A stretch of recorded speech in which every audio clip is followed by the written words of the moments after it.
Alright mga amigos, papalapit na nga po ng papalapit ang mega fight ni na super middleweight undisputed champion Saul Canelo Alvarez at 2 division undisputed champion Terence Bud Crawford. Hanggang ngayon halos hati pa rin ang mga fans, maging ang mga kapwa boksingero at eksperto sa kung sino nga ba ang magwawagi sa laban. Tulad nga po sa larawang ito makikita ang sina Virgil Ortiz, Miguel Cotto, Joe Calzaghe, Ricky Hatton, Marco Antonio Barrera at Shane Mosley. Sinasabing sa kanilang palagay tatalunin ni Canelo si Crawford sa laban. Pero sa kabilang banda naman ang boksingerong sina Amir Khan, Shakur Stevenson, Sean Porter, O'Shaquie Foster, Claressa Shields at Brian Norman Jr. sinasabing sa kanilang palagay tatalunin naman po ni Crawford si Canelo sa laban.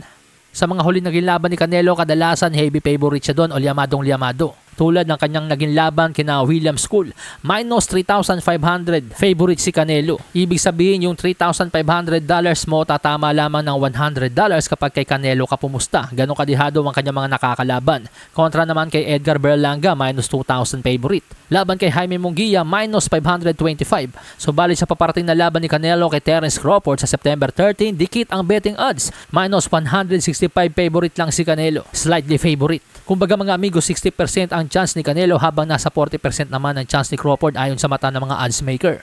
Ilan sa mga malaking bentahe ni Canelo sa labang ito mga amigo sa yung weight difference nila. Si Canelo ay sanay na sa 168 pounds at nag-champion na rin sa light heavyweight o 175 pounds. Habang si Crawford ay galing sa 154 pounds, aakyat papuntang 168. Bukod pa dyan, mas dekalibre ang mga tinalo at nakasagupa ni Canelo kaysa kay Crawford. Tulad ng mga pangalang Triple G, Miguel Cotto, Caleb Plant, Jermel Charlo at marami pang iba. Ngunit sa kabila ng mga bentahing yan ni Canelo, bakit kaya marami pa rin naniniwalang tatalunin siya ni Crawford sa laban? Well, yan po ang aking gustong ibahagi sa inyo mga amigo sa bidyong ito. Ang tatlong posibleng dahilan kung bakit maraming naniniwala na tatalunin ni Crawford si Canelo sa laban. Pero syempre bago tayo magumpisa, paalala lamang po na ang inyong mga maririnig ay base lamang po sa aking sariling opinyon at sariling pag-aanalisa. Uulitin ko, sariling opinyon at sariling pag-aanalisa. Alright, umpisahan na natin. Number 3, wala pang blueprint. Wala pang blueprint kung paano talaga talunin si Terence Crawford. 41 boksingero ang nagtangka, 41 boksingero ang nabigo. Yan ang kartadang Terence Crawford. Yung estilo kasi ni Canelo Alvarez mga amigos, may blueprint na. May pattern na kung paano siya talunin. Kung anong klaseng diskarte at game plan ang dapat mong gawin para talunin siya. Nailatag na yan ni Floyd Mayweather at Dimitri Bivol. Mayweather, Bivol at Crawford magkakaibang estilo. Pero pare-parehong may matataas na ring IQ. Footwork, timing, talino at husay sa pagkontrol ng distansya, pare-pareho. Mahuhusay itong sina Mayweather, Bivol at Crawford.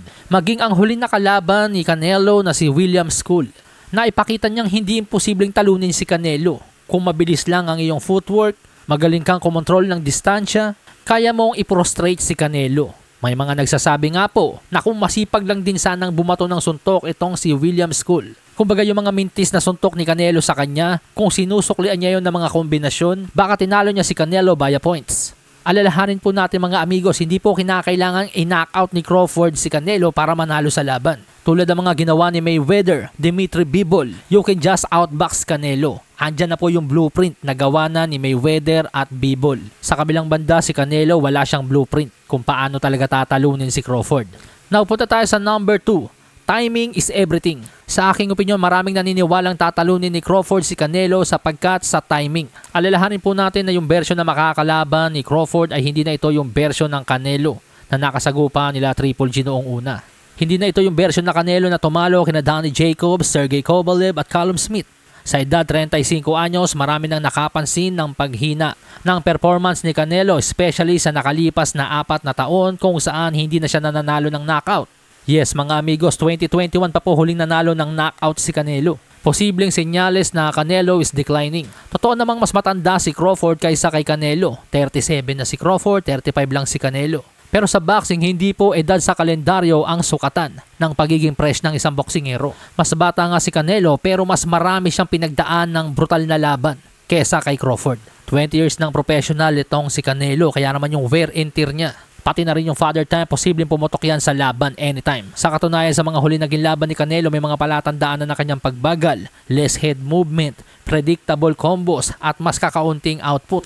Kahit sabihin natin 37 na si Crawford at 35 lang si Canelo, pero stylistically, mas maraming beses nasangkot sa malalang brutal wars si Canelo kumpara kay Crawford.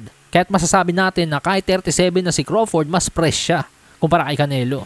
Si Canelo mayroon ng 67 fights habang si Crawford naman ay 41 fights pa lamang. Kumbaga sa sasakyan, mas gamit na yung makina ni Canelo. Kaya nga may mga boksingero rin na magulang sa pagpili ng timing sa laban, tulad nitong sina Mayweather at Gervonta Tank Davis. Nilabanan ni Mayweather si Manny Pacquiao nung parang damaged goods na rin si Pacquiao, hindi yung Pacquiao na pound for pound version. Habang si Tank Davis naman ayaw niyang labanan noon si Lomachenko noong parang imposible pang talunin si Loma. Nagpakita lamang siya ng interes na labanan na si Lomachenko, finally nitong paritiro na si Loma. Kaya naman kung may mga naniniwala kay Crawford na tatalunin niya si Canelo, posibleng malaki ang kinalaman ng timing dito. Marahil naisip nila na hindi imposibleng talunin ni Crawford si Canelo dahil perfect timing. Canelo is declining. Now punta tayo sa number 1. History repeats itself.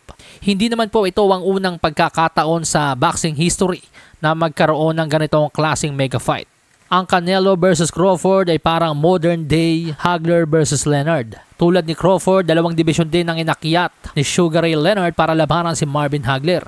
Ang estilo ni Hagler ay hindi nalalayo sa estilo ni Canelo, known for his durability, power, and relentless pressure. Tulad ng opinyon ng mga tao ngayon sa Canelo versus Crawford, maraming nagsasabi rin na too small para kay Hagler si Sugar Ray. Pero sa bandang huli, mas nanaig pa rin ang speed, footwork, ring IQ para talunin ni Sugar Ray ang natural bigger man na si Marvin Hagler via 12-round split decision. Noong March 1, 2003, dalawang division din ang nilundag ng former light heavyweight champion na si Roy Jones Jr. From light heavyweight, umakyat ito ng heavyweight division para sagupain ang nooy defending WBA World Heavyweight Champion na si John Ruiz. At tinalo nga po ito ni Jones Jr. via 12-round unanimous decision. Tulad ni Crawford, speed, footwork, ring IQ at counter-punching ability ang sandata ni Roy Jones sa mas malaki at mas mabigat na kalaban. Noong September 25, 2021, pinagdudahan din ang boxing skills ni former undisputed cruiserweight champion Alexander Usyk nang kanyang akyatin ang nooy heavyweight champion na si Anthony Joshua. Marami mga boxing analyst at expert ang nagkamali nang talunin ni Usyk ang mas malaki at mas mabigat na si Anthony Joshua. Speed, footwork, timing at ring IQ din ang naging sandata ni Alexander Usyk nang kanyang ma-upset noon ang higanteng si Tyson Fury. Kaya naman sa aking opinyon, yung mga taong naniniwala kay Terence Crawford na tatalunin niya si Saul Canelo Alvarez sa laban, posibleng ito yung mga taong sinubaybayan at inaral din ang boxing history.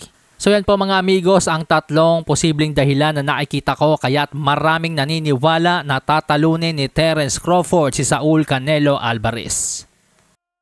Sa hinang baraha, patunayan mo sa akin ha, sino man